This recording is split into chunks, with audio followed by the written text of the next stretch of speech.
Diddy's ex-employee Capricorn Clark took to the witness stand today and her testimony is already explosive. P. Diddy's defense team today, they absolutely got their asses handed to themselves with this testimony of Capricorn Clark. I mean, you can't make this up. You're talking about capping. You're talking about the life being threatened, that you're not going to be here no more, and that you are complying and doing all the things because you're afraid that P. Diddy's going to take your life. This was a game changer today. This was looking into the eyes of Sean Puffy Combs, looking at a man saying, oh my God, like reality has just set in that I might be spending the rest of my life in prison.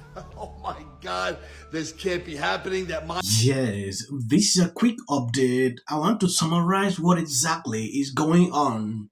This trial is blowing up on social media like never before. A lot of people are saying, Diddy is done. Like you have seen here, extremely concerning. When you take a look at this video, I'm about to show you Ex-Diddy rival says there is no case against him.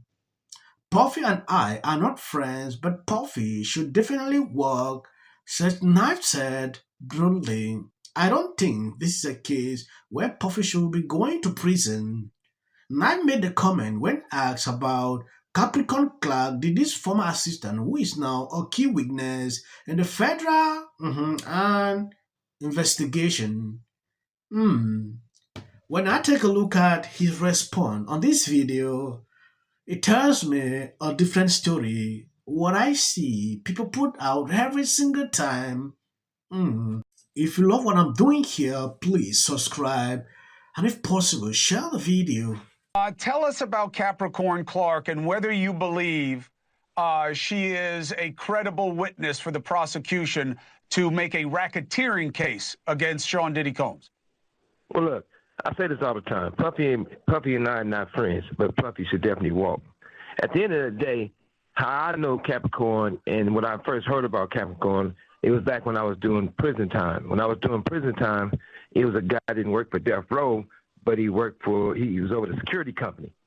This guy, Capricorn, broke his windshield in the back of his truck. He wanted her to pay for it. She couldn't pay for it. A guy named Reggie White Jr. told her, well, you got to have something with me or you pay for it. So she couldn't pay for it, so he forced her to have it with him, but they were still talking after that, right? But the most important thing is that it was other executives that was involved in Puffy's life. And for Puffy to be the only guy that gets on the stand is a sad day for hip-hop. Because once Capricorn had got beaten up allegedly, everybody said, well, she got her ass whooped. And when she was approached by an executive from Interscope, and you got to remember, Capricorn wasn't the artist on Interscope. Puffy wasn't doing business with the guy in Interscope. If you guys want his name, I'll tell you. And when they talked to him, Interscope gave Capricorn $1 million, a check, for don't say nothing about the incident with her and Puffy. She got mad because she had to pay taxes on it. And she thought it was a settlement where she didn't have to pay taxes on it. So when Jimmy Iovine gave her that check, that's when all hell broke off. But at the same time, I don't think this is a case where Puffy should be going to prison. And do you believe is Capricorn believable with this story with Diddy? This is what I do know. I was in New York. And when I was in New York, it was me and a limo driver. That's it. I'm in different spots eating just by myself. I walks out, I see Capricorn, and I see another. So those two hung out with me in New York, from restaurants to running around to doing whatever. So I don't know if the part that she was so scared of Puffy that they wouldn't talk to me, because I'm hanging out with them in New York, just us three. And I'm not here to badger nobody, but at the same time, when Reggie White Jr. basically made Capricorn, she said it over and over and over, I don't want to have sex with the fat man. Too late. Okay, but they did. and she continued to be around, right? But when it's all said and done, how could every person who's involved with Puffy is not on the stand, except for Puffy? I get at some point, I get it. The law got to be blind. I believe you heard him. He seemed not to be happy, like this guy is standing alone. A lot of people should be there because they are part of the whole situation. When I look at people's response under this video, it is extremely concerning to see how people are reacting to it. Someone wrote, this case is very complicated for an average person to understand. The goal of the prosecutor is to nail the charges, but it is still a long way. Whatever the witnesses are saying for now is just part of the build-up and, of course, softening the jury and tainting public perception. That is it. We still have a very long way to go. I decided to be updating people about this whole situation, maybe one clip per week, because I'm not inside there to see exactly what is going on. Look at the turn of this whole situation is going to. This is part 2 of Capricorn Clark's testimony, and on the stand, she talked about how she would set up hotel rooms for Diddy. She said in the hotel rooms, there would be cameras, baby oil, lube, and of course, substances. She talked about Diddy's aliases at the hotel rooms and said his girlfriend's aliases would be Jackie Star and that Kim Porter would stay in these hotel rooms once a week. And she said she would also be in another hotel room watching TV, catching up on sleep, and ordering room service. When Diddy would be done with the hotel rooms, she would have to clean them up, and she said there would be so much baby oil that sometimes she would even see handprints. In 2008, she said Cassie would be at these hotel rooms about once a week. Asked if Diddy ever talked about Cassie to her, she said yes, and then detailed how one time it was her, Miss London, and Chef Jordan in a room with Diddy. Diddy called Cassie to come into the room. He asked her to do some things. He asked her to twirl and then told her to leave. And tells the women, you bees wouldn't do that, and that's why you don't have a man. She responded saying, you're mother effing right. He talked about how Diddy would have her get substances for him, and one time he asked her to get snow, and she said, for who? And when the prosecutor asked, why did you ask that? She said, because my mother passed away from that and I wasn't going to do it. When Diddy told her that it wasn't for her, she went and got it from one of the security guys. And she said he also would get prescription substances in my name. They were in a toiletry bag that I would carry around, or security. She also talked about Diddy's cash and how one time he had 100,000 euros on the private jet with him that he was bringing back after doing club appearances in Europe. She said he would give it to security and then it would go into his bedroom personal safe. When she came back to work for Diddy, and this was after he had pushed her that one time in Miami, she said she was more so working for Cassie. Told her you wouldn't be working directly for me, but he had final approval on everything that Cassie did. She then talks about the fact that they all moved to LA because of Kim Porter, but Cassie stayed in New York. When she would come to LA, she would either stay in a hotel with Diddy or with her. Now we get into December of 2011 when Diddy found out about Kid Cudi. Capricorn Clark said that one day Cassie had come over and she had brought with her Kid Cudi. She said after finding out about him, one day Cassie had texted her saying that she wanted to go out in public in LA with him. She told her, delete this text. You're texting me on a phone that Diddy pays for.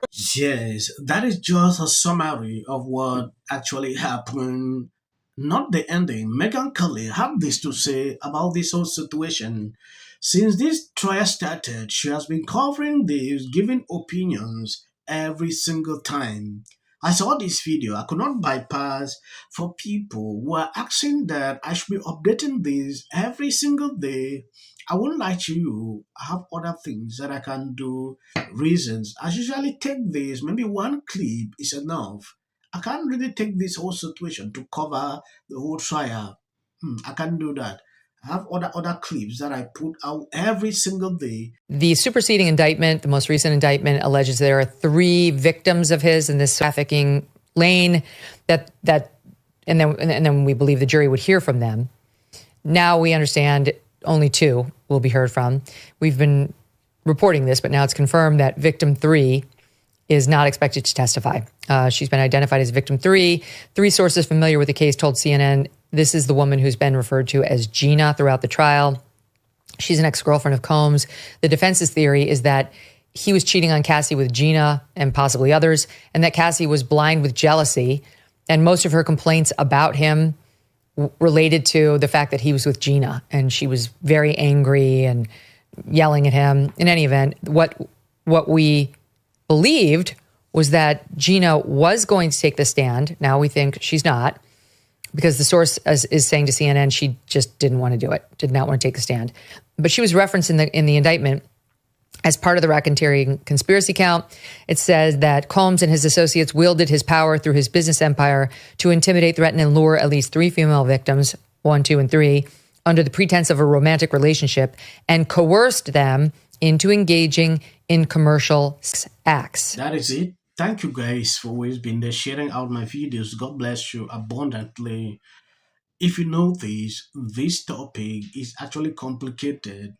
So putting out videos can be sometimes difficult, but we're trying our best. If you see any clip after this, that is just for the YouTube algorithm. If you'll notice, on some of my videos, I do that because these people don't want to pick up videos for recommendation. I don't know. I wouldn't even let him give me a Heimlich maneuver.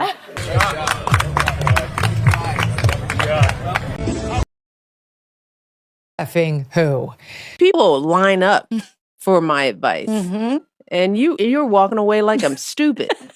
It's like I've written books, I've given speeches. Why don't we choose more carefully who we're going to lionize? Not just us. The natural reasons why marriage, infertility, trying to have kids. Wrong with this person. Like, she's seriously depressed here, and actually found a way to bitch and moan about how hard it is to live in the White House. What did you make of Donald Trump's post this morning alleging that since it also shouldn't be racial. Require Carmelo to run. He had 100. Has been overwhelming. The lies and their amplification. This is not going to end. Right is right and wrong is wrong. All good. Resolve this issue is called conflict resolution. Again, the evidence is still coming in. This is definitely a self-defense case because it always is one until you look at the facts of the case. Because she's fearful of what might happen to her. Followers for anything, and then Registration Act. My summary of the first 100 days is that if film and TV productions continue to term, and you will be very. Once again, the field was littered with Wintour does every year. This Carmelo Anthony case. Live in the White House. Many people like a little unhinged drunk. And black people don't want to live around ratchet black. How you doing?